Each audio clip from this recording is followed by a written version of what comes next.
Welcome to highlights from the FA Cup clash between Baffins Milton Rovers and Sholing FC. Here are the thoughts ahead of the match from both sides. Perfect day for football. I just think if we get the ball down and play football and we play how we know we can play, then we should win the game. But it's FA Cup at the end of the day. Like we raised our game against teams a league above and beat them. So it's just one of those. That's the love of the FA Cup, innit? It's one of those things we can. I can't stand here and say we're definitely going to win. But I know that if our boys play like how we know we can play, then I think we'll get the job done.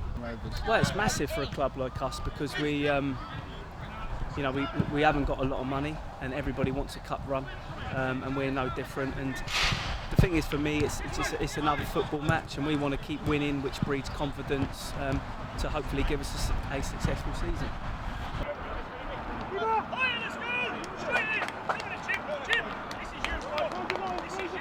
Sholing get us underway, kicking from left to right at the PMC Stadium.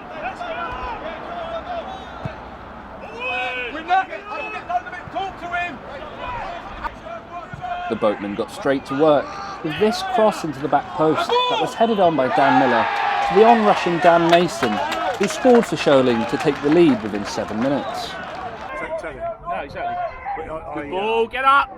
Miller! Oh, Mitch! Yes!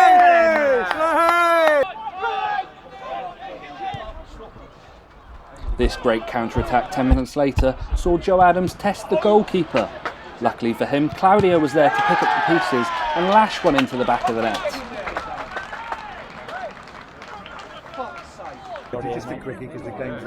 Oh, good ball. Go, Joe! Oh, unlucky! Yes. Oh, well done, Cloudy! Well done! Baffins looked to reply from this free kick, but the header didn't have enough power on it to beat Ryan Gosney. Sholing had this attempt to increase their lead, but the Baffins keeper pulled off a good save low to his left.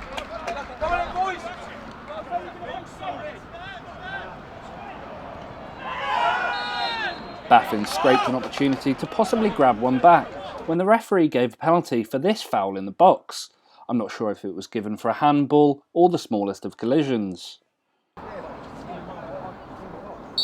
Tommy Scutts took the penalty and placed it into the top right corner, unsavable for Gosney in the sticks.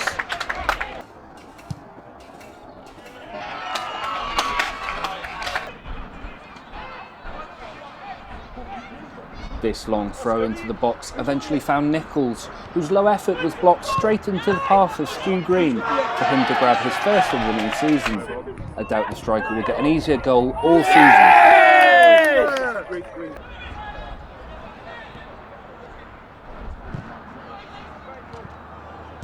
It didn't take long for the striker to double his tally when he fired this low shot into the bottom corner a minute later.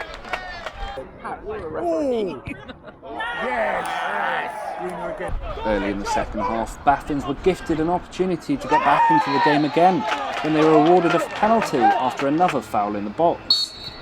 Again, Tommy Scott stepped up to take the penalty, but Gosney pulled off this fantastic save to deny him.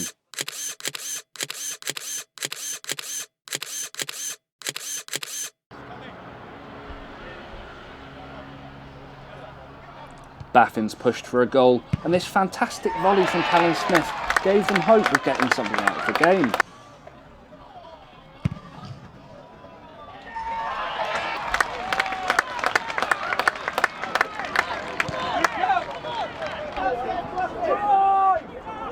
But Sholing looked to dominate the rest of proceedings when Whiteley saw an effort from the outside of his foot go wide of the goal.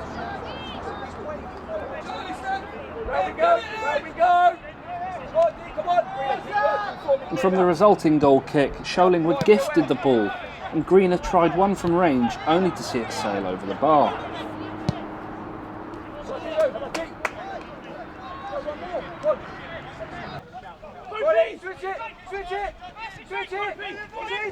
Not long later, Jake Cope looked to send Greener in for another chance to get his hat-trick, but his effort was well saved by Simoniak to keep the score at 4-2.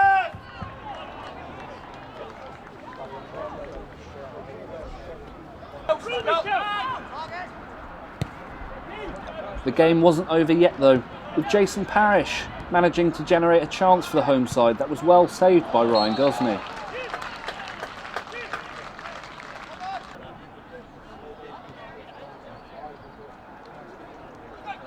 In a game of many chances and multiple goals, it was Sholing that booked their place in the next round. An away fixture at Alton Town FC awaits them. Here are the thoughts from both managers on that exciting game. Yeah, I just said to the lads afterwards today, it was a banana skin for us, massive banana skin for us, because they got off to a great start this season, had a good result against Moneyfields on midweek. So, you know, I thought, you know, I was disappointed with our performance, to be honest. I think, you know, I'd written down on my pad the boys were going to get a rollicking at half-time at 2-1, and then we scored 2 goals in the last 2 minutes of the first half, which put us in at 4-1 at half-time, which is a different game. I don't know, I just didn't feel it flowed as well today. It was a bit scrappy. I think, you know, we're used to players having 9s out of 10s. I think today we're probably about 7, most players, a bit more in them. So, you know, disappointed a little bit in the performance, but ultimately the main thing today was getting through to the next round. You know, and this is a tough place to come. They're a good side. Can't have any complaints about the result. Disappointed from our point of view. I thought we'd give them 4 cheap goals, and then it's always a tough ask, you know, to come back from 4 goals behind against a side as strong and powerful as Sholing. We had a tough game Wednesday. I think physically and mentally it probably took a lot more out of them than I'd managed, and maybe I should have freshened it up. Tried a different formation. First half didn't really work. I'll take responsibility for that. Second half we came out. I asked the lads for a reaction. We got one, but overall our quality wasn't quite there. Yeah, and as I say, four poor goals on our behalf. So, no, always a tough ask.